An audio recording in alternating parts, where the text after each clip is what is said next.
Well, what is poppin'? What is poppin', Broncos country? How y'all doing, man? It's your boy Mark here, Marcky Sports, back with it. And we are in Tampa, Florida, bored as shit out of my mind. And I wanted to go live with y'all, man. I wanted to talk to my people, see how you guys are doing. So let me know in the comments below, in the chat here, in the comments, what is going on, how you guys doing, how you guys feeling tonight. No more Nuggets, man. The Nuggets are done.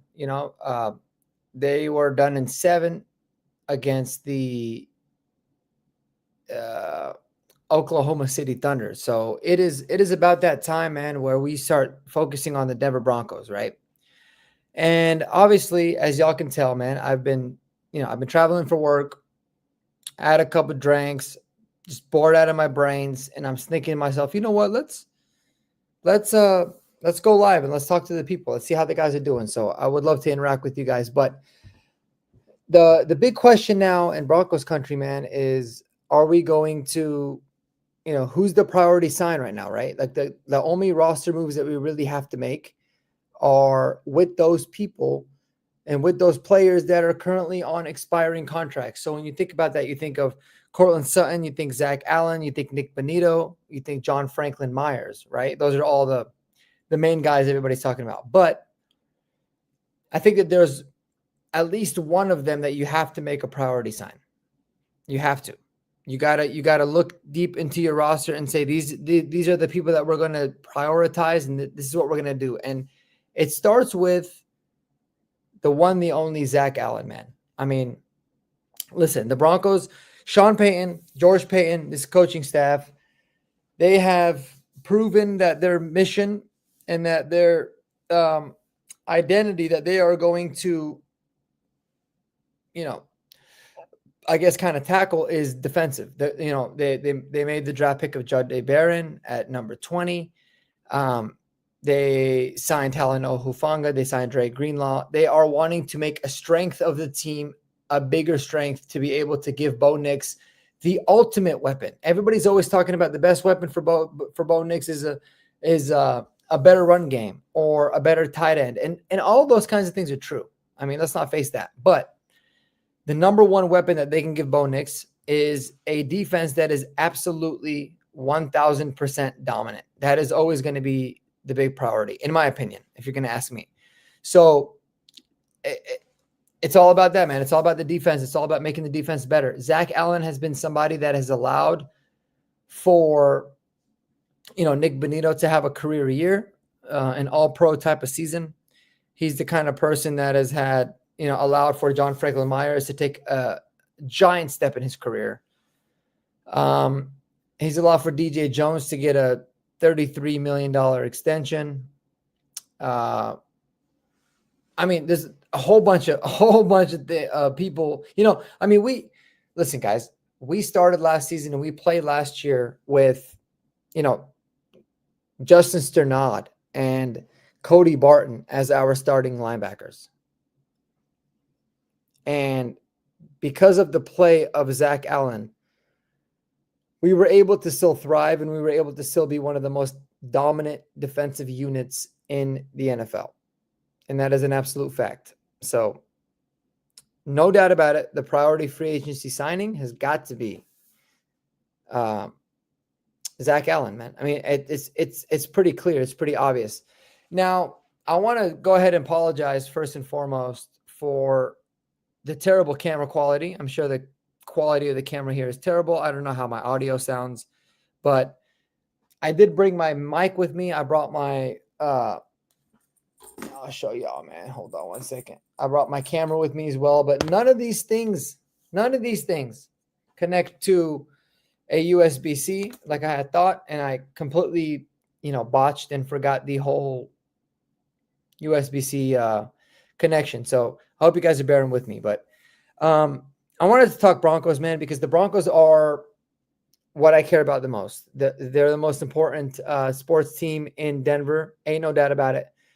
And I think it's important to talk about these particular players. Now, when you break it down like this, look, I look at it and I say, all right, I get it. Like, I get the Courtland Sutton debate. Courtland Sutton is somebody that He was obviously a huge contributor. Hold on one second. He was obviously a huge contributor to Bo Nix's success last year. He made a lot of plays, but Bo Nix is going to take another step in his development. You have to just acknowledge that. He's obviously going to be in year number 2 versus in the Sean Payton offense. Things are going to get better for him. So he's going to be able to make do out of the things that he has. And I'm all in for signing Courtland Sutton to an extension. And then what makes me feel like I'm even more all in for signing Courtland Sutton to an extension, even though I've been labeled a Courtland Sutton hater, is the fact that last year we extended Courtland Sutton to, the very incentive heavy deal. And in that, I guess the best way to put it is during that extension, we told him, he said, if you were able to ball out and you did you were able to achieve the incentives that we had given you, we will give you a very good deal and a team-friendly deal next year. That's according to Mike Kliss. That's not according to me. So Mike Kliss has said that. And if that is the case, I am all in for an extension of Courtland Sutton, because I don't want to be that franchise that's known to not give the extensions and honor the promises that we made to a lot of our players. It's just not how I roll personally. So that being the case, yeah, I'm all in for a Courtland Sutton extension. But if you really want to build this team the right way, you have to extend Zack Allen. You got to make him happy. You have to make him one of the highest paid defensive players in the NFL. And I'm all about that, because I look at the two players very differently. Like, I think Courtland Sutton is solid. He's a very good player. And depending on the kind of money that he's going to be asking for is really going to dictate what kind of money that you ultimately ask of him. So let's go ahead and pull some of the numbers up.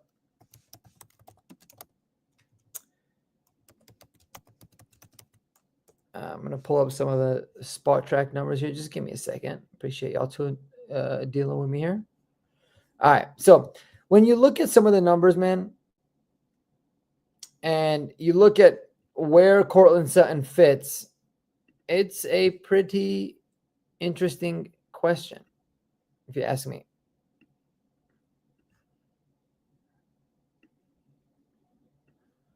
So where does he fit? Where does he fit in a world where you've got AJ Brown, DK Metcalf, CeeDee Lamb, Justin Jefferson, and Jamar Chase? Those are in order from 5 to 1 the highest paid wide receivers in the NFL, right? And these guys make $34 million a year. You're looking at the 5th highest is $32 million. He's not in the level of Jamar Chase and Justin Jefferson and really any of those guys. And I would probably put him I'd put him a little bit more in the category of like Nico Collins, Deebo Samuel type of numbers. Right? I mean, I guess you could probably start him here at Devontae Smith. So if you look at the numbers here and you think to yourself, all right, where does he fit in? I would say he's in the 20 million. I mean, that's tough because you got Zack Allen there too, but you got, in the 20 to $23 million a year category. That's where I feel like he would fit. He's a lower tier, lower echelon wide receiver 1, and he's going to be in the upper echelon wide receiver 2s. And that, I think, fits into exactly where it is that this is. So you look at a per year basis, you're thinking $20 to $25 million a year. Is that a contract that he's going to take? I don't know. I have no idea. I'm not somebody that, looks at the Courtland Sutton deal and thinks that I know exactly what he's going to be looking for. And then, if you want to get a little bit lower and you look at like Chris Godwin, right? A wide receiver 2, Stephon Diggs, Mike Evans, Christian Kirk, Darnell Mooney. Darnell Mooney is somebody that, I think he's a very underrated player. I think he's very good. But you look into this range and you look at his production, and he's going to be right in line with a lot of these guys, right? Probably even a little bit lower, to be honest with you. He's at 13.75 now. So that's what he's getting this year if we keep him on the roster. And obviously at that number, you got to keep him. But what's the extension going to look like? Is it going to be a 1-year deal? Is it going to be 2 years? Is it going to be a 3-year deal? What are you looking at when it comes to Courtland Sutton? And that's going to be the biggest question. I don't think you're going to get yourself anywhere to the, Jalen Waddle type of deal, even though he is a wide receiver too, the $28.2 million. I think you're going to be looking at something a little bit more in between, but he is receiving. It is important to understand that Courtland Sutton is receiving $13.75 million this upcoming season. So you can give him a little bit of an extension and you can give him a little bit more guaranteed money heading into the 2025 season. So where is that at? What's that going to look like?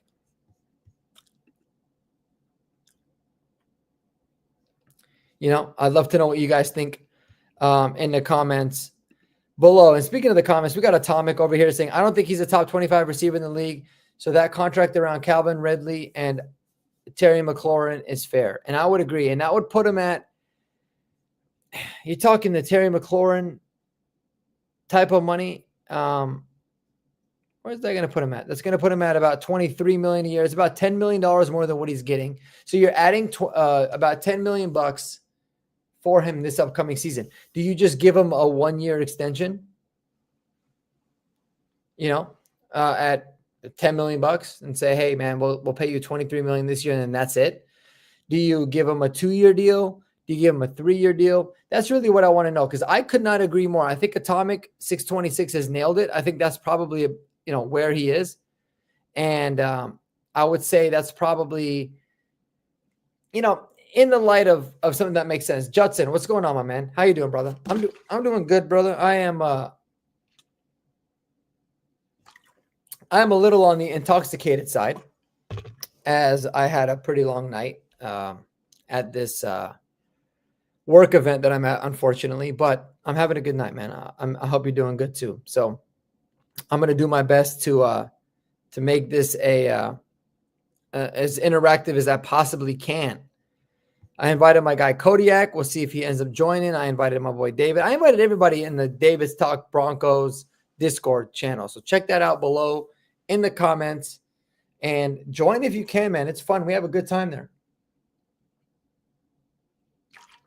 We have a really good time. So I look at it like it's really tricky, right? And Atomic says that's the tricky part. We all want him to retire a Bronco. He's not perfect, but he's been through a lot. And that's kind of where I'm at, man. Like, I look at Courtland Sutton and I think to myself, all right, he's been a very critical player for our team. Like he has been. He's been unbelievably critical. Obviously, Bo Nix likes him. He's been very reliable. He's the only reliable and solid receiver that we currently have that we know about. Like, I'm very high on Pat Bryant. And in addition to that, I'm very high on the direction that this wide receiver room is going. But we don't know, man. We have no idea. We have no idea, what these players are going to end up turning into and what they're going to end up being. So that being the case, it's like, man, I don't know. Like, I don't know. I look at a lot of these different numbers and I think to myself, all right, so you have to look at it from a business standpoint of how productive can somebody be, right? And Chris Godwin has been a receiver that has been a lot more productive than Courtland Sutton has been for several years. Even in the years that he was injured, he was almost matching the stats that Courtland Sutton was doing. Mike Evans is significantly better, in my opinion, than Courtland Sutton. But you also you factor a lot of different things, right? I mean, Chris Godwin's coming off of an injury, so obviously the $32 million a year is going to be a little bit inflated. You look at Mike Evans. Mike Evans is a little bit older. He's 32 years old, and he's someone that his numbers from $22.6 million average per year, or I'm sorry, $20.5 million per year is going to be, maybe a little bit more in terms of the ballpark of what you want to offer for him. And then you look at the guaranteed money. The guaranteed money is going to be this section next to him, right? So Mike Evans is getting $20 million, but he has $35 million total guaranteed. So what that would mean is that Courtland Sutton, who's currently receiving $13.75 million, is going to get $7 million this year. Or if you give him a 2-year extension, is going to be getting $22 million over the course of the next 2 years. I can deal with that. I'm good with that number. Like I like that. I think that looking at what Mike Evans has done, you can't really make the argument that he deserves anything more. He deserves less than that. And I think it's something that, in my opinion, I think makes a whole lot of sense. So that being the case, I would say, hey, listen, Court, we're going to give you a 2-year extension, meaning that in the 2026 season, you are going to be guaranteed some money. It's probably going to be it's going to be a $7 million boost this upcoming season and an additional $15 million next year. So it's going to be like a 2-year, probably going to be a 2-year, $40 million deal with 35 or 25 of that $1 million guaranteed with what he's currently getting. And I think that he would take that. He'd be stupid to not, because as good as Courtland Sutton is, I'm sorry, bro. Like with what I project for Vele and Pat Bryant to do, and I don't know, Troy Franklin to do, I don't view him as like that elite of a wide receiver one. I think he's a lower echelon wide receiver one. He's obviously our wide receiver one, but he's not a top 15 or a top 20 receiver in the NFL. I think he's right around the top 25 or top 30 mark, if you ask me. Justin said, I like the idea of giving Sutton bonuses to meet. Can't get rid of him this year for Bo, but maybe wait until midseason to resign. Yeah, I mean, it's exactly right. And I think the big thing about what Judson Cake is saying here is, you want to do right by the player. And I think in a lot of ways we've done right by the player, right? I mean, he originally signed a very big contract. That next season he ended up getting hurt. He tore his ACL. We stuck with him for several seasons after that. And we basically honored the entire, we basically honored the entire contract that we had originally signed for him and some, right? I mean, if you look at the Courtland Sutton, let's pull this up. So you look at the Courtland Sutton deal, he originally signed with us and he made the decision to sign it. Let's not forget it. He signed a $27.5 million on average per year deal. And it was for, what's the history here? It was a 4-year deal for $69.1 million. So we'll call it 4 years, $69 million. Well, of that, the total guarantee were only $23 million. I mean, we really only owed him a year and change worth of contracts, but we ended up honoring the entire 4 years. We paid him, $36 million more than what he was originally guaranteed to get. And I think he earned every single penny of that. In addition, we also paid him out on the contract. All right. I mean, we paid him out on the incentives. He hit those incentives. Good for him. He deserved it. He earned it. But that's what I'm looking at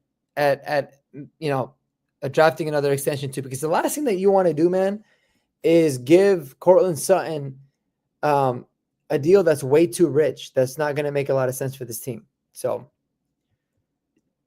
Jarrett Mallory, my guy, what's going on, brother? He said, I think he's still productive. So after this year, get him 1 year to mentor the younger wide receivers. Yeah, I would love that. I don't know if he's necessarily built that way. I mean, I don't think if he feels like it's his incentive or it's his prerogative to like develop another guy. It could be.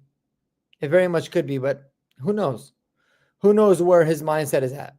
Because I feel like he's somebody that is going to just do whatever he can do possibly to move this team forward, make Bo Nix better, and give him a true wide receiver one weapon. My biggest worry is that his presence is holding back the potential of some of these young guys. I mean, I'm a huge Pat Bryant fan. ginormous. I do not want to be. I don't want it to be like, oh, we paid Courtland Sutton so much money that now, we need to feed him more footballs and less to go to somebody else. That, I guess, that's my biggest worry when it comes to this whole situation. But I think Courtland Sutton is somebody that's truly worth it. However, I will say, when you look at Courtland Sutton versus Zack Allen versus Nick Bonitto, which is really what this video is supposed to be about, I mean, there's no doubt about it, man. Zack Allen is the most underpaid but highest value player that we have. He's still young. He's still got 3 or 4 really good seasons of football in him. He's someone that is in amazing shape. He can play a lot of the snaps that we ask for him to. And really, people always say a good run game is a quarterback's best friend. Or sometimes you hear, a good tight end is a quarterback's best friend. Nothing is going to benefit Bo Nix more than having a defense that is unbelievably solid, that continues to be dominant, and is one of the best units in the entire NFL football league. And that's kind of where I'm at. I think that you need to continue to invest on that side of the ball as you have the opportunity to. I think after this year, after 2025, you can get rid of guys like Mike McGlinchey. You can get rid of Ben Powers because their numbers are going to be a lot more flexible, and you're going to be able to, rebuild in those positions, which I think that you should, because you're allocating quite a lot of dollars when it comes to the O-line. And you're also allocating a lot of bucks to, guys like Courtland Sutton, who's coming up, or maybe RJ Harvey in the future. But we got our boy, we got the guy, the man, the myth, the legend himself, Kodiak, Broncos podcast, to talk about all this. And we're going to go ahead and, hold on. Sorry. There you go. Yes, sir. What's going on, man? I mean, what do you think of the foam head? That's the first thing I have to ask you. I love it, bro. Where'd you get on eBay or what? Yeah. I was going to wait until I went live with David to debut it, but I'm too excited. And I recorded a video today where I talked about how Jahdae Barron and RJ Harvey are potentially both going to win Rookie of the Year. So you already know I had to pull this out for that. You said Jahdae Barron and who? RJ Harvey are both going to win offensive and defensive. Offensive and defensive. It's funny, man. I was talking about that earlier. I was talking in a group chat. I was like, man, I think that Travis Hunter can win that award. Yeah, I mean, what if he wins it on both sides? And I saw that stupid ass tweet by Dolph Kleiman or whatever. I think he's like a troll. I don't know. Yeah, he's got a lot of followers and he's kind of like a big deal on Twitter. But he was like putting all these different reports of like, oh, look at Travis Hunter struggling to run routes against air or whatever bullshit. I don't know. I don't so get stupid. It. Yeah, it's all stupid shit. It's all just for the clicks. But brother, how you doing, man? How's everything? I'm amazing. Yeah, sorry. I didn't see that you were going to go live. Even after I was like, all right, Mark is drunk and David's not going to go live. I was like, I know. I wasn't planning on it. And I was like, man, I'm a little bit like, it's funny. You don't really realize sometimes like how much you drank until you get onto a computer and you're trying to write the description for your YouTube video. And you're like, holy shit, I probably shouldn't do this, but I didn't care. I was like, whatever, exactly. We'll do it. So I was happy that Judson says apples to oranges, but I ran my best marathon at 32 to 35 years old. Well done. Hell yeah, bro. That's awesome. Hell yeah, Judson. That is awesome. I'm 33, and I felt like if I ran a marathon now, I would probably die. So kudos to you. Yeah, I'm 24, and I don't think I'd have much luck with that. Kudos to you, my guy. But yeah, man. So, if you're looking at priority signings moving into the offseason, right? I mean, obviously, Courtland Sutton is the big topic of discussion. You got Zack Allen, you got Nick Bonitto. You can arguably put John Franklin Myers in there. How would you rank the priority in terms of like who you would sign?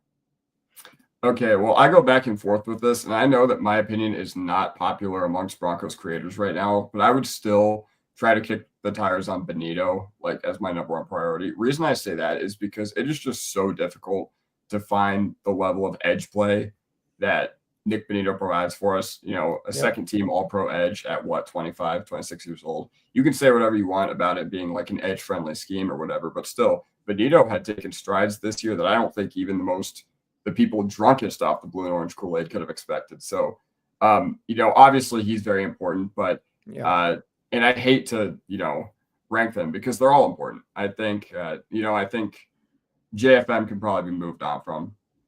Like all things considered, I would agree. Sutton can be moved on from after this year as well. But yeah, I think Bonito and Allen are basically equally important. But it's a coin flip, but I still give the slightest edge to Bonito.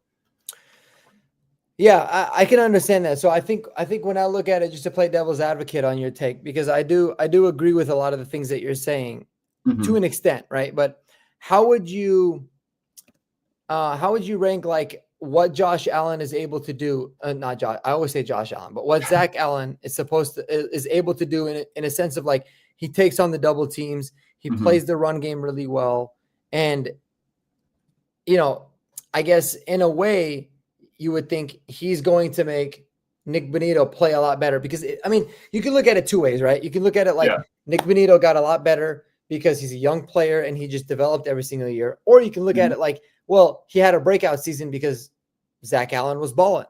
So how do you find, I guess, when you're looking at the film or you're going back and you're kind of thinking about it in hindsight, how do you balance those two together? Well, when I'm thinking about this and I'm thinking about this particular argument, there are two quotes that come to my mind. First of all, pressure makes diamonds. And remember the movie Miracle? Great moments are born from great opportunities. And guess what? Nick Bonito's two best plays this year and two most impactful plays, they weren't even rushing the passer. They were pick sixes. So, like, just the fact that Bonito's taken, those level of strides in his game, like, yes, on the defensive front, I agree. Zack Allen's an absolute anchor. Zack Allen's an absolute difference maker. Bonito probably doesn't have the season that he does has Zack Allen not been wrecking the pocket. On the contrary, what if Zack Allen isn't getting the pressure from the edge? What if Zack Allen's not, surrounded by a great ecosystem of pass rushers as well? That's a good point. And I do think, once again, I do think Zack Allen means more to this team if I'm just going to, put a short-term future on it, like 2025, whatever. But 2025, I'll give the edge to Zack Allen. But going forward, I still think Nick Bonito, how old is he? 24, 25? So he still has a lot of room to grow. Yeah, he still has a lot of room to grow. And so what are you looking at? What's your cap or what's your limit for a Nick Bonito extension? Nick Bonito extension, it's going to be eye-popping. It's going to be eye-popping to a lot of people. And I think apparently he wants reportedly around $20 million a year, which I'm just here to tell you, not going to happen. It's going to be way more than that. Because $20 million a year for a second-tier edge, that would be an absolute steal. That'd be what, $5 million more than we're paying Jonathan Cooper? That would be, I don't know. No, I would agree with you.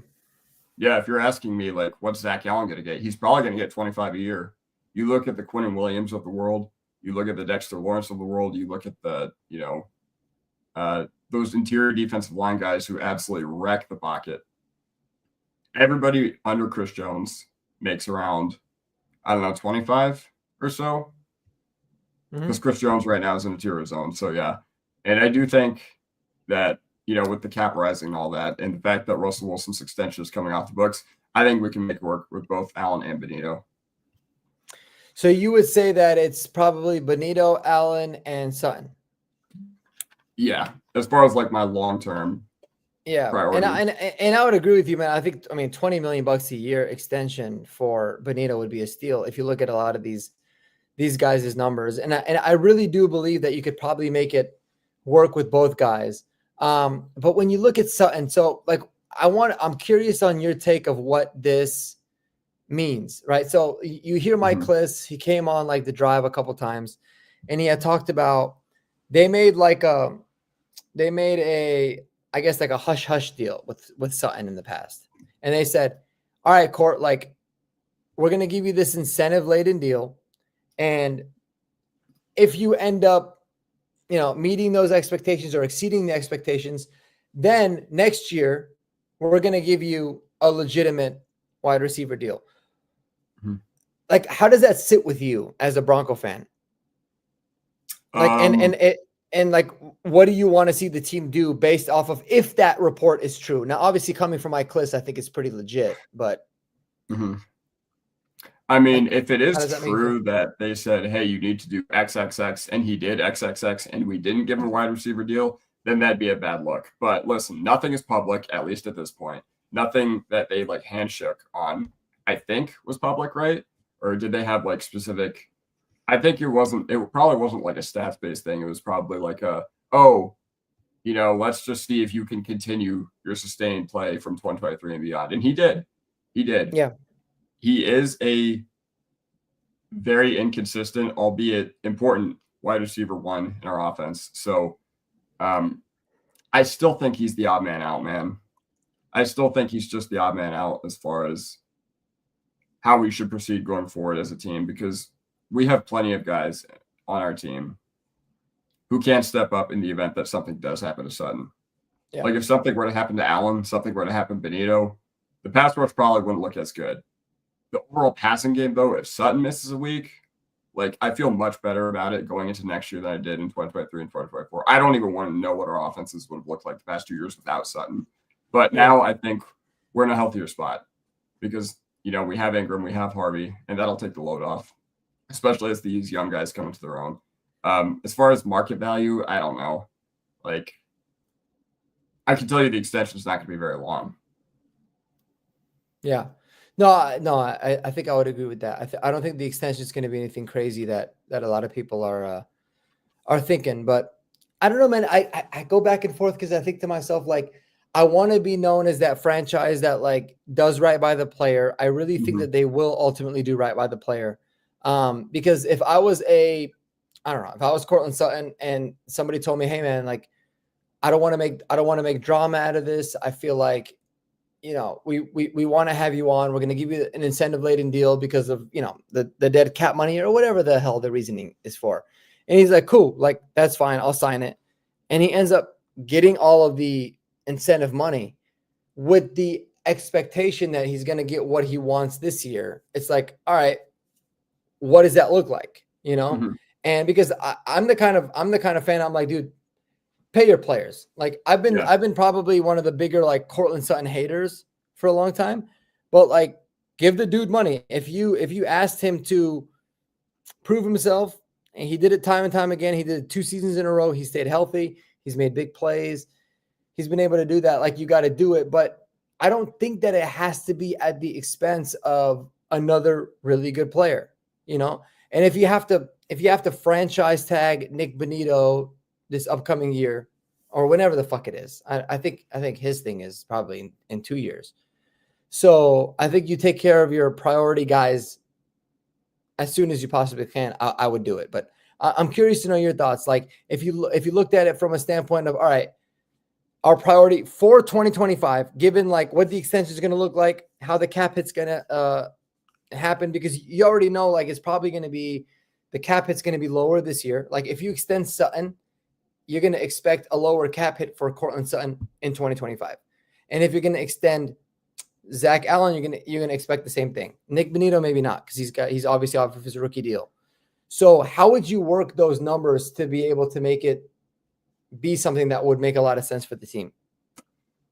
I think if you're looking at extending Courtland Sutton, first of all, you made a good point about wanting to do right by the players. And I think that's something that George Payton, for all the faults and all the criticisms I do have about him, especially while he was the lone decision maker of the Broncos, I think that's something he's done a really, really good job of. Like Surtain, no drama. Miners, no drama.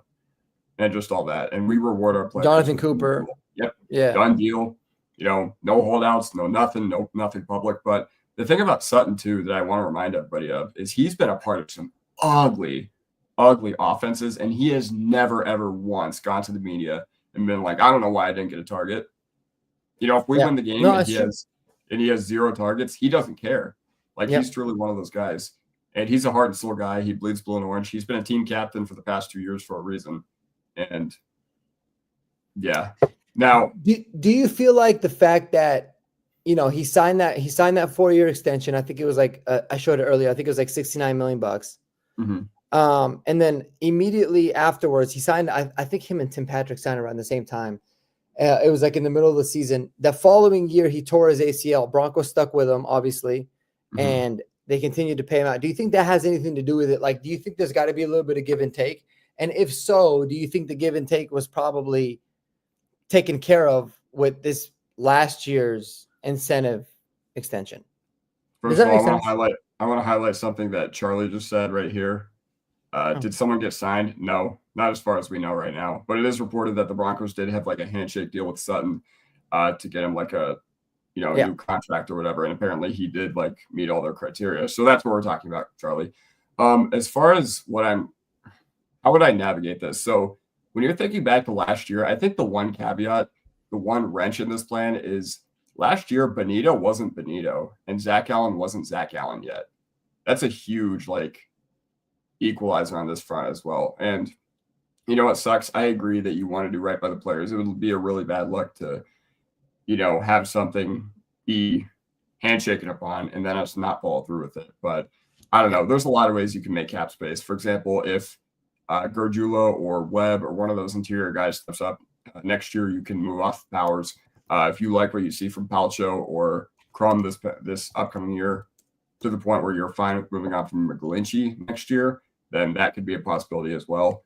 But I don't know. The cap rises every year, so I'm not concerned about how we find the money to make this work. The only thing I am concerned about is 3-4 years down the line when Bo Nix is going to get his extension. So there's no one I think we need to get rid of. I think the only move I would say that we can't really do is re-sign JFM. I think that throws a huge wrench into everything. Like giving JFM and Allen market D-line contracts would just be bad business, especially after drafting, the guy who's supposed to replace JFM and Savion Jones. Yeah. No, you make a good point. And even looking at it, so let me pull up this number here because I think it's really interesting. You have to look at, how is it that you play all of the numbers, right?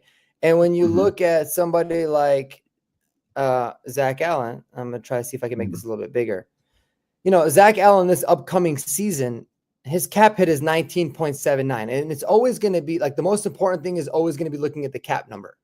So if you were to extend Zack Allen and you were to give him I don't know, $20-25 million a year or whatever, it's going to look like it's heavy. It's a lot of different money.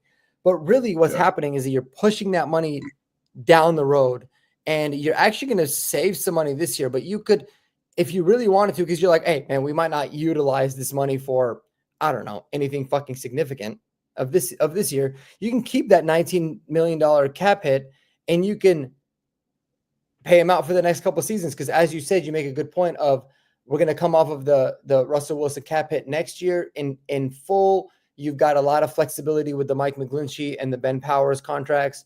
So you can, move on from one of those guys if you need to. If they ball out, fine, we can handle that whenever, that situation comes. And, same thing with Sutton. So one of these guys, you can save a lot of money this upcoming year. Or if you wanted to elect to, keep those numbers the same and then be able to worry about it in the future, you can do so. And then with Benito, what's nice is that he's not really giving you much of a cap hit this upcoming season because he's still on his rookie deal. And so you can make it so that his cap hit for this year really doesn't get affected much and gets pushed down more down the line. So it's like you have a lot of flexibility, or you can pay him a lot more up front and then backload the other guys' contracts. You have a lot of flexibility. So I feel like when, now that I talk about it, because I feel like, I came on this stream thinking to myself, all right, I've got to choose between Benito and Sutton and Zack Allen. But really, when you talk about it, you're like, man, we could easily get deals done with all three of these guys if we really wanted to and structure it to where we have a lot of flexibility across the board. What are your thoughts on that? Yeah, no, I think, it's not it's not a thing where it's just we can't afford all of them, because we can. We're going to have plenty of cap flexibility, especially because guess what, guys? The cap number goes up every single year, and sports contracts are inflationary. And with new TV deals that are probably going to be very lucrative for the NFL in 2028 and 2029 due to revenue sharing, I don't know. It just rains water there. And you just got to be smart about where you allocate your resources. You just got to, plan for the Bo Nix extension in the best way you can. And you also have the richest owners in sports who are willing to pay big signing bonuses, and they're able to structure void years and all that. So once again, it's not I understand, talking about wanting to prioritize these guys, but I don't think any of these three are necessarily the odd ones out. The one thing I will say is that I think Sutton's game is going to age the worst out of all these guys, which is why if you're moving on from any of these three, you have to move on from Sutton. And yeah, it would pain me to see it happen, but I think we have a much healthier pass ecosystem this upcoming year that's not reliant on our wide receiver one. Yeah, that's just how I feel. And Sutton's game is probably not going to age that well because he is not like a high-end separator type. Like, can he separate? Yes, but he's always been known to be the dude who makes the tough catches. He's always been known to be the dude who kind of. He has a lot of drops. Yeah, exactly. He's inconsistent down to down. That's why I'm saying he's not going to age well as our wide if he's your wide receiver one. So, ideally you get like 1 or 2 more years of great play that he's provided for us, even if it's just what we've gotten the past 2 years from him. Very happy with that, because that should be our expectation at this point, because he's not getting any younger. So, no, for sure. And like I said, I think that the way that these deals are all structured is super important, because I don't think that they're going to be, they're not going to break the bank. They're not going to be deals that are going to be unbelievably expensive, especially if you structure them the right way. Like, it was really interesting to me that last year we added those void years and we did the extensions for like Powers and McGlinchey. I was a little bit weirded out by that, and in a weird way, we didn't really spend that much money in free agency last year. And it was like, weirdly, it was more of a hindrance this year because we ended up signing Greenlaw and Hufanga, which, by the way, both contracts are like unbelievably cap friendly.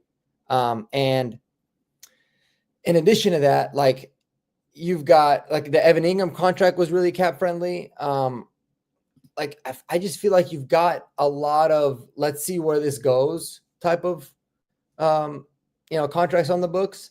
You're gonna have a shitload of money available next year in terms of what happens with after the Russ deal and obviously the TV deal and everything like you had talked about.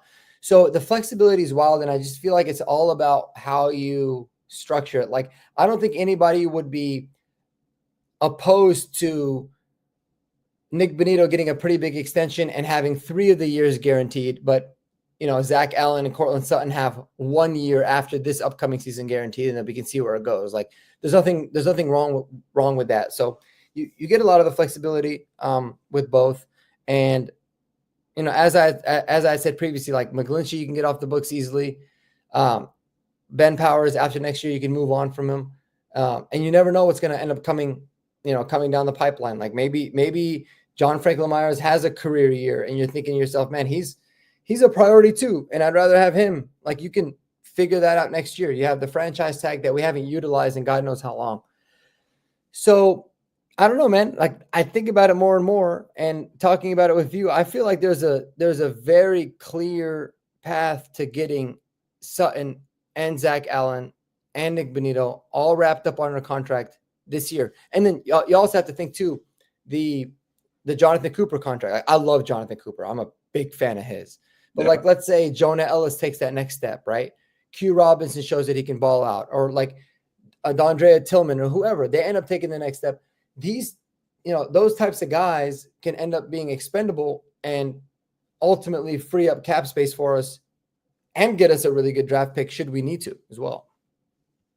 Yeah, exactly. And, I don't want to like project anything into the future, but yeah, I mean, Jonathan Cooper very well could be the odd one out. Let's say you have Ellis ball out. Let's just say you have Q Robinson ball out. The fact that you're able to go 5 deep in your edge room this year leads you that flexibility in that avenue to seeing, what Q Robinson can do during training camp, what Jonah Ellis can do during the regular season.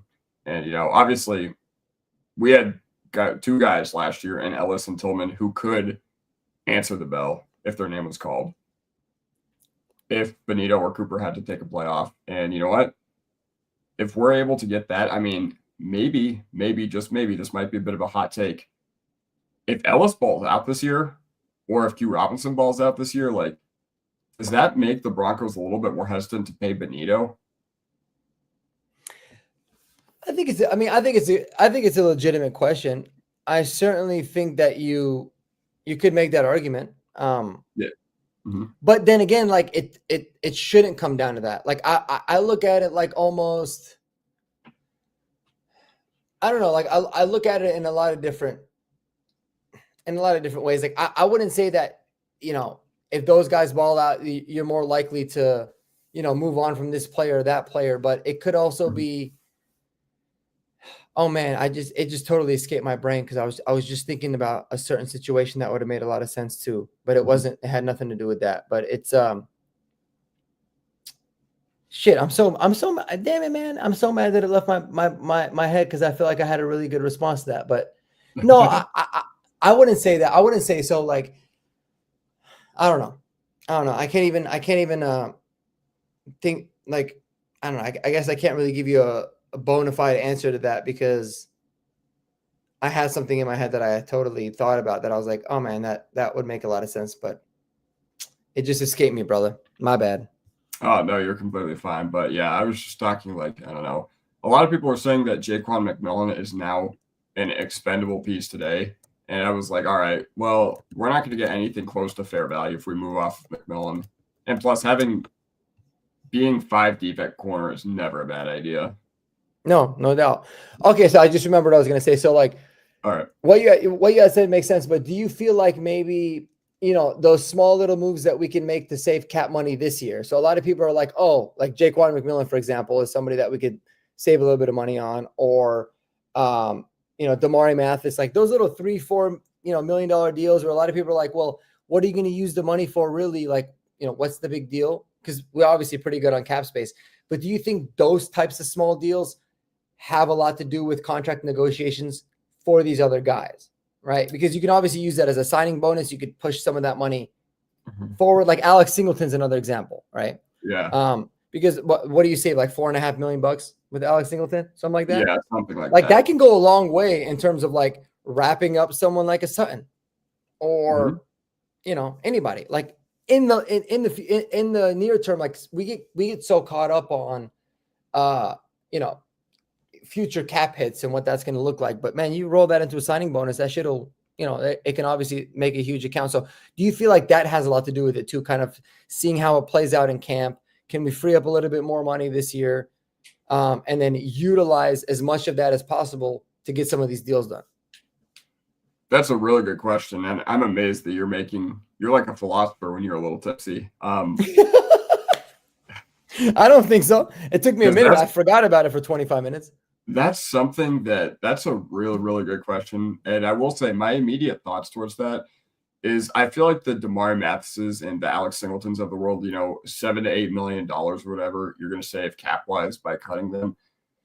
I feel like the salary cap is just going to rise by so much. And there's just so many other factors that we can use to create cap space that I feel like it's not really going to be that worth it. Like in the grand scheme of things, I don't think it's going to be that big of a difference maker. Granted, do I think Damari Mathis has a place on this team next year? No, but it's not because of his cap hit. It's because I don't think he's good value as a cornerback 6 for $3 million a year. I mean, you don't want your cornerback 6 being a professional rapper, bro?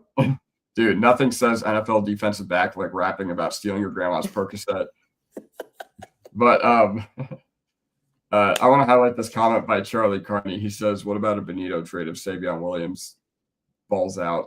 I mean, Savion Williams will not be the factor here. Savion Williams is going to play on the interior as far as it's Savion Jones. I called him Savion Williams a lot because there's a receiver that we were talking about. But when I was when I was making my video about Savion Jones, I had to stop saying Savion Williams. But no, they play different positions, or at least they're going to play different positions. The only caveat is maybe if you're getting run over by a Buffalo or Baltimore again, maybe you throw Savion Williams or Savion Jones at edge.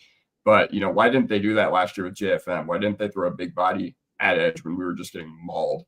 So I don't think Savion Jones is going to be an edge rusher in our system. No, he's not going to be. And I look at it, man, like the age factor is so important, and Nick Bonito is still young.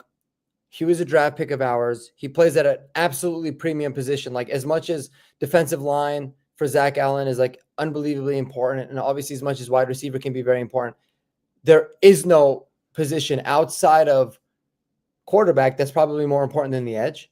Maybe left tackle. Like it's a top 3 importance of position. The only thing that you can hold against Nick Bonito is he's still not all that good against the run, but he's improved significantly every single year. So like he should be one of the guys that we prioritize. I mean, ain't no doubt about it.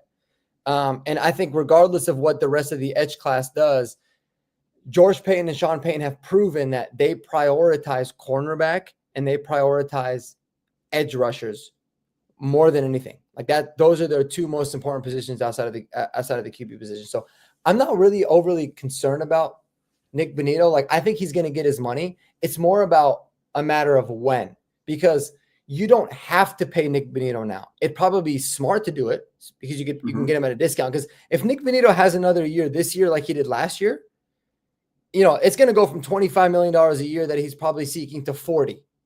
Yeah. That quickly. So that's kind of the whole argument of it is I don't think Nick Bonito is going to be someone that we're not going to sign. Like for sure, I think we're going to ultimately sign him, but it's a matter of when. And do you sign him now at the expense of one of these other guys, or do you?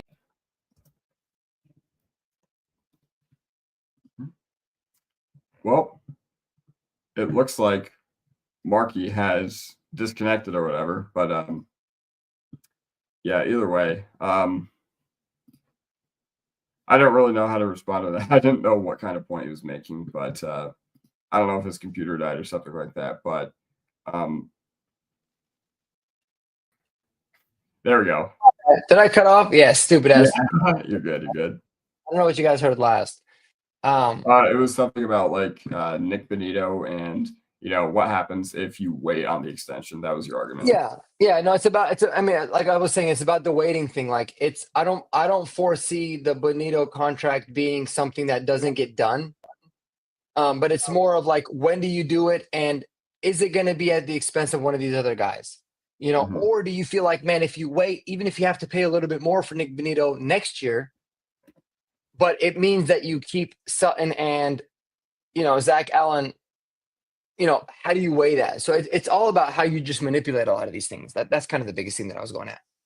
No, exactly. And, let's just say that if you do like $25 million per year for Nick Bonito now, let's just say that you do that, but the opportunity cost is waiting and potentially having to go up to, 35 next year.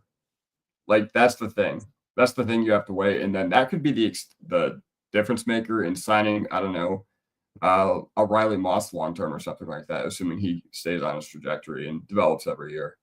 Like there's a lot of opportunity cost. And I don't necessarily disagree with the idea that you want to wait on maybe a Nick Bonito extension, and then if he earns it next year, you're just like, all right, cool. But the opportunity cost is there.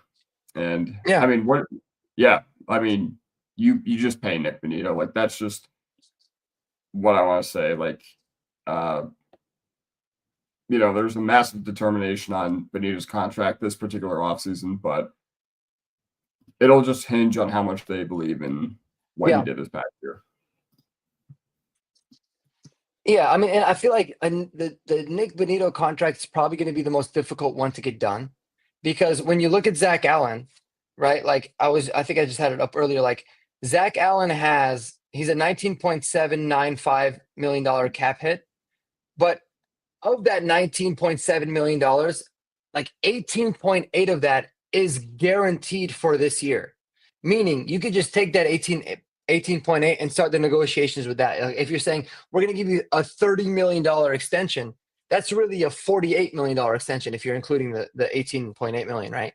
Like it's all about the numbers working. If you give them a $40 million extension, it's based off of that 18.8 as well. So it's 18.8 that you're already going to pay regardless. So you look at it like if it's a $40 million extension, it's actually $22 million more in new money.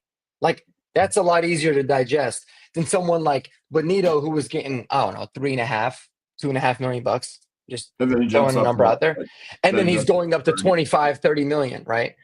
Mhm. So, that's where I'm at. Same thing with Sutton. Sutton, 13.3 of the whatever his cap number is already guaranteed. So if you give, like, if you were to, like, realistically, if you were to give $40 million to Sutton and $40 million to um, Zach Allen, you're really giving, like, between the two of them, you're giving like less than 60 million bucks in new money to both of them, because you're already Mhm. paying them the other half. Whereas it's going to be a much bigger jump with Benito. And then obviously, given the fact that he's an edge rusher, given the fact that his age is young, that, there's a lot of that too. But I really do feel like, as we talk about this, there is a world where it's very realistic that we can pay all three of those guys really without a problem. Yeah, and And get it done this season. Like, if we really wanted to, I don't know if we ultimately will, but like, getting it done this year is very realistic. yeah, 100%. And we're now in the era of NFL team building where, oh, you restructure, blah, blah, you whatever. So it's not hard to find money in the modern era. It's a No, lot easier. It's a lot easier to find money. Oh, we have Russell Wilson's contract coming off the books. Perfect. Oh, we can cut Powers. Oh, we can cut McGlinchey. Perfect. Than it is to yeah, find a second team all pro edge rusher who's only 25 years old. yeah. So I mean, for God's sakes, the fucking Bengals, like the cheapest franchise on the planet, found a way to pay T. Higgins and Jamar Chase and Joe Burrow and everybody. So if they can exactly. do it, we can do it on the right side of the football, where you should actually spend your money. So yeah, it's a good point. 100%. And it's just like everything surrounding our cap situation, it's only looking good.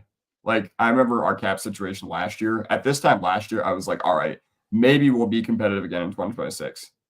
But I was like, all right, who do we have that's worth extending? Last year at this time, I was like, who do we have that's worth extending? Now I'm just like, who do we have that's not worth extending? Which is Right? a good problem to have. It's a good problem. It's a great problem to have, man. It really, really is a good problem to have. And I think, like I said, as we talk through it and you see what these guys are owed already this year, um, you can get really creative to where, an extension for Allen and an extension for Sutton doesn't necessarily have to have an impact on the cap, because who really gives a shit if we were to, open up $8 million in cap this year? Like, who are we going to actually sign? And maybe the Broncos front office is trying to figure that out. Like, you never know. Situations can happen, and maybe you need the cap space to be able to sign somebody. So they're just saying, you know what?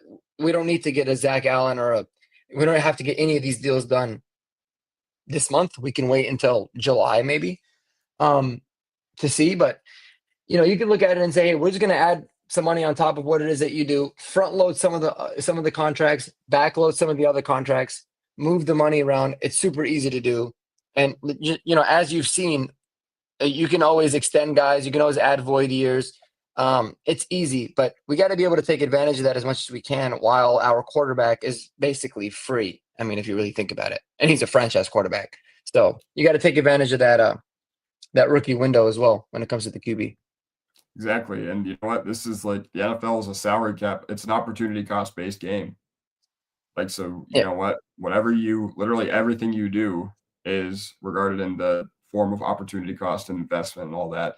So, with everything that we need to do to maximize Bo Nix during this window, I mean, we hit it out of the park this past free agency.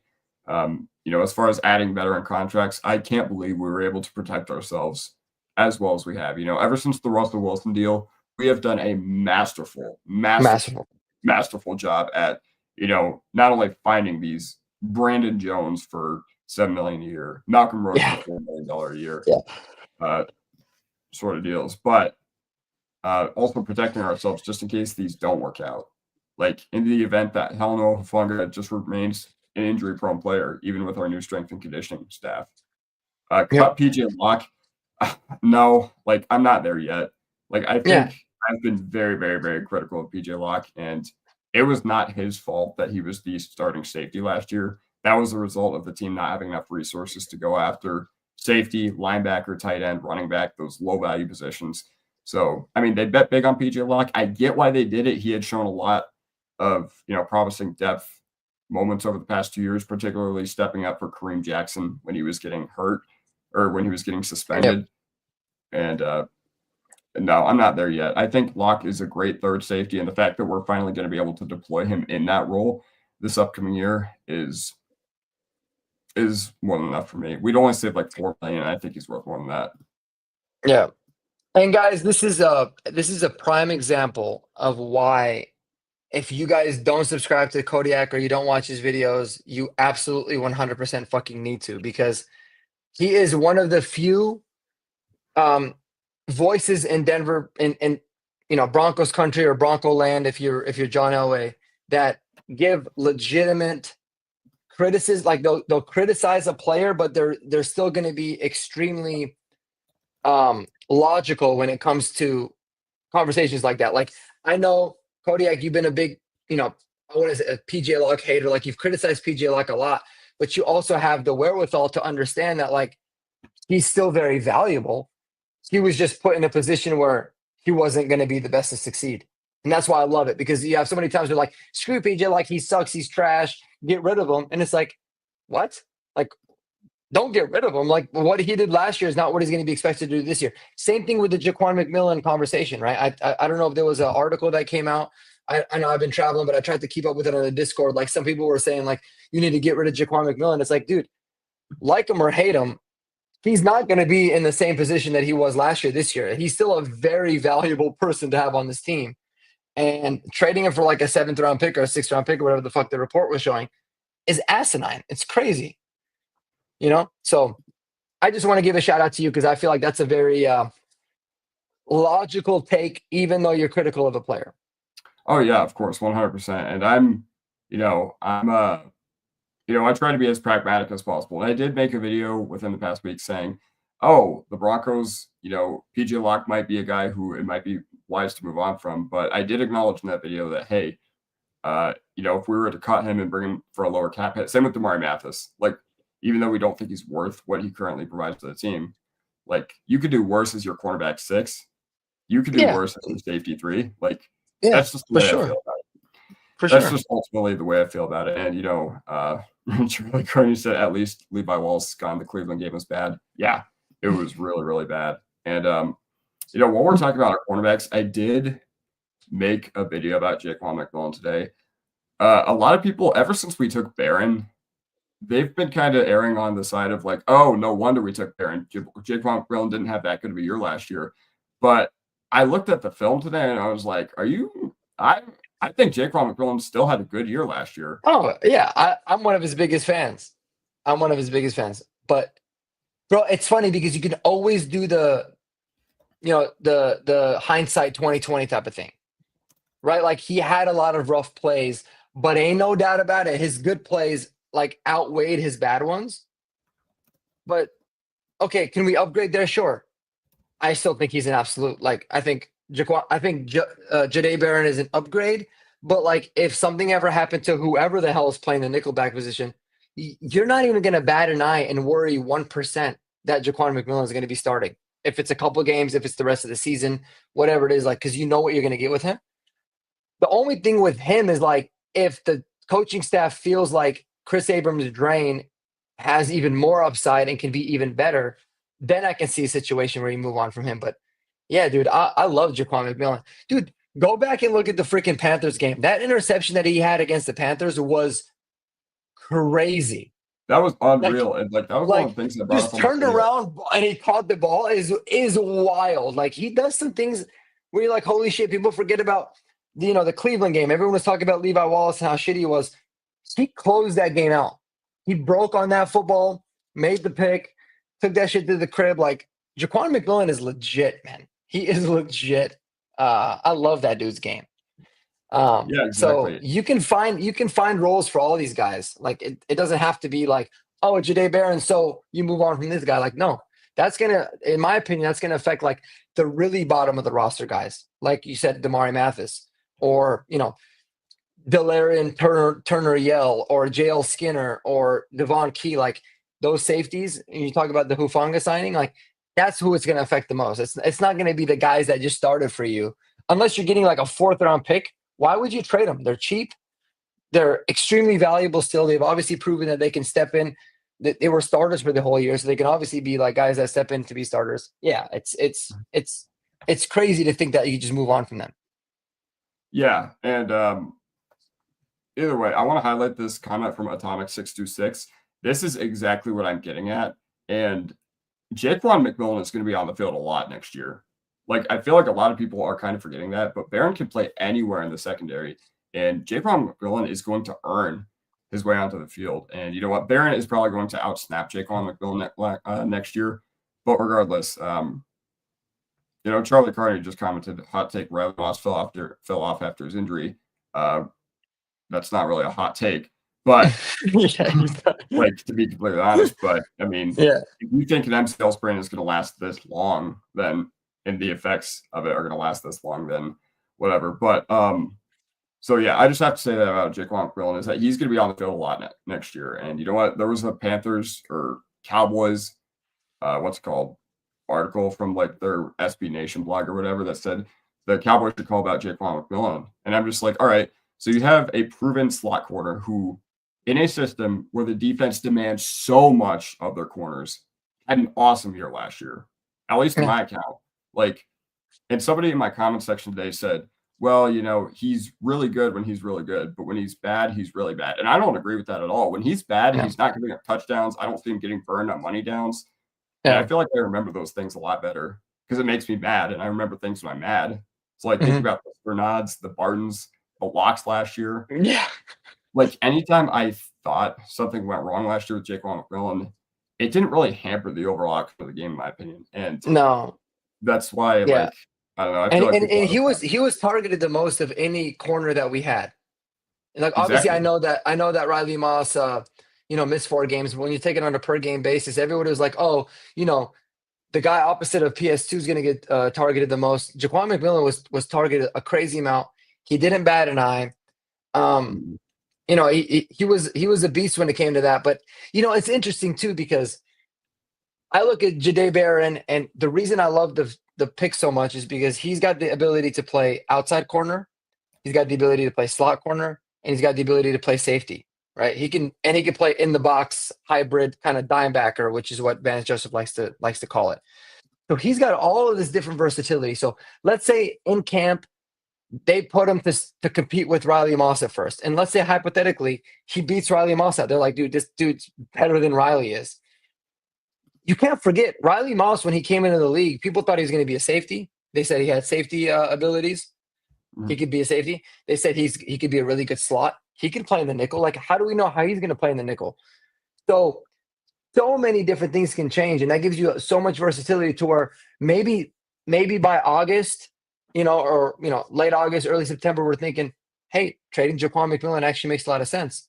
It could at that point, but like as it stands right now, it doesn't make any sense. Chris Abrams' drain shown that he can kind of play both positions. So you don't know what's going to end up happening with that. And then like, let's say Riley Moss can actually play safety and can play, slot corner. Now you got 2 guys that can have intermix between the two. So you've got a lot of different versatility. And the good thing, like versatile players is always extremely important, but it's also one of those things where you kind of have to wait it out and see how it all plays. Because you just have no idea at the end of the day, like what this roster is going to look like. Yeah, exactly. And to be completely honest, like, I don't know, like our secondary deployment, you got to trust Jim Leonard. You got to trust Vance Joseph. And you know what? Jaquan McMillan, is he an expendable piece? I mean, sure, if you're thinking about the definition of expendable, but guess what?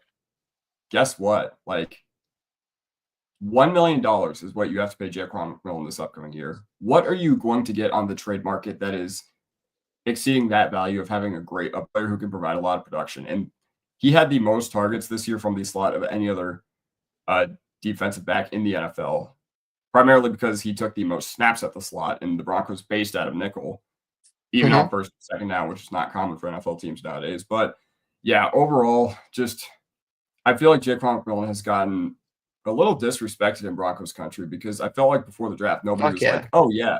Nobody before the draft was like, oh, nickel could use an upgrade.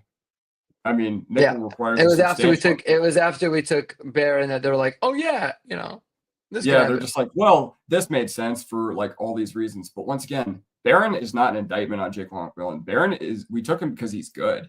We didn't take him because like we didn't we signed Talanoa Hufanga because PJ Locke is bad. We did not draft Jahdae Barron because Jaquan McMillan is bad. We drafted him because he's really good and he's give a lot of versatility to our secondary. You know, what if something happens to Hufanga or Jones? Knock on wood. Guess what? Brandon Jones can play in that game. Brandon Jones or whoever. Shit, I didn't mean Brandon Jones. Jahdae Barron can rotate back to safety, and you can let Jaquan McMillan, do his thing or whatever. And I'm not going to panic. Nobody is going to panic. No, not at all. And yeah, just overall the disruption. I feel like Jaquan McMillan is a limited dude because he's 5'9", he's 180 pounds. He has a 3.4 relative athletic score. He went undrafted for a reason. I get it. He is a limited player. Like, I'm not going to say he's not. But with a guy as smart as he is, like the way he's able to navigate through some of his lanes and what some of the stuff he's able to do and blow up some of the plays he's done, like, oh my goodness. I saw a play today on my film study against the Chiefs where he literally outlaned and cut off Creed Humphrey when Creed Humphrey was literally blocking in front of him. Yeah. And Jaquan McMillan literally took an amazing angle. And I was like, how did he do that? No, he's a stud, bro. I mean, and so for this comment here that's saying like, oh, I can't really remember big plays from McMillan. Like, people always remember this year. Go back in last year, in 2023, watch the first game against the Chiefs. Watch the interception that he had against Mahomes. And then a couple weeks later, look at the interception that he had against I don't even know the quarterback that was playing for Minnesota that year. It was Josh Dobbs, I think. Dobbs, yeah. Yeah. And then after that, he had back-to-back sacks in the Houston game and against the Chargers, I believe. Like, he had a month-long game where he was a fucking menace. And remember last season?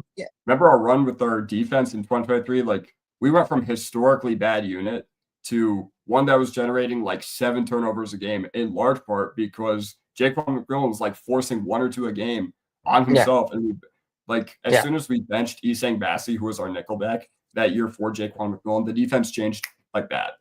And we made some other personnel changes, but just the fact that we were able to find a diamond in the rough like McMillan, who plays as hard as he does, and he does whatever. And yeah, just the good stuff from Jaquan McMillan. Oh, Atomic says, I meant that in a good way.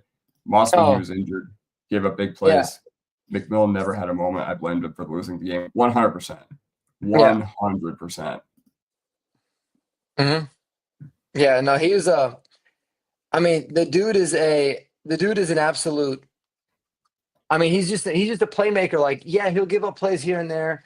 And some people are like, he's like the Russell Westbrook of the Broncos. It's not like that. Like, he does not have a lot of negative. He does not have a lot of negative plays, but he's more like a Jamal Murray, if you're gonna really give a comparison. Like, Jamal Murray does have his inconsistent, he does have his bad games, but man, when he turns up, he's a very impactful player. That's what I look at, like Jaquan McMillan. I love that dude. I love everything about the guy. But I mean, bro, like you saw how he closed the game against Cleveland. And that interception against Carolina, I remember looking at that interception, and that was a game that I knew we were going to smash Carolina. And I was like, that's one of the most impressive plays I've ever seen a secondary player make. It was ridiculous. Exactly. And I was doing my film study today, and the funny thing about that is he actually got beat on that play. Like, if Young threw it to the pylon, he probably has a touchdown right there. It was either Coker or Thielen, I can't remember. But just the fact that he was able to turn around, did not know where the football was, literally just like grabbed it. Yeah, literally just grabbed it. I'm just like, what? Yeah, I was like, how did he do that? And I was like, just the fact that he's a playmaker like that, it's just, and the fact that he's our cornerback 4 now, or maybe 5, depending on what happens with Abrams strain. We just have an embarrassment of riches there, and huge testament to this. We're loaded. Staff.